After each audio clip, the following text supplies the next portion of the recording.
தமிழக அரசு மாணவர்களுக்கு லேப்டாப் கொடுத்துருக்குது.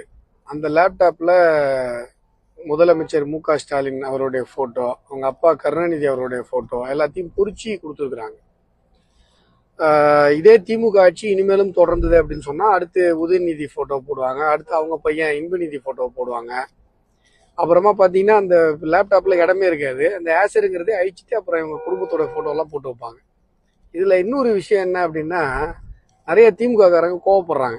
ஏன்னா நாங்க எங்க போட்டோ எல்லாம் பொறிச்சு கொடுத்தோம், அதை மாணவர்கள் ஸ்டிக்கர் ஒட்டிட்டாங்க, அவங்க மேல சட்டப்பூர்வமா நடவடிக்கை எடுக்கணும் அப்படின்லாம் சில பேர் சமூக வலைதளத்துல போடுறாங்க திமுக காரங்களாம். ஏன் சார், நீங்க கொடுக்குற லேப்டாப்ல ஸ்டிக்கர் ஒட்டும் போதே உங்களுக்கு இவ்வளவு கோவம் வருது, இத்தனை வருஷமா மத்திய அரசாங்கத்துடைய திட்டங்கள்ல நீங்க ஸ்டிக்கர் ஒட்டிட்டு இருந்தீங்கல்ல, எங்களுக்கு எப்படி இருக்கும்?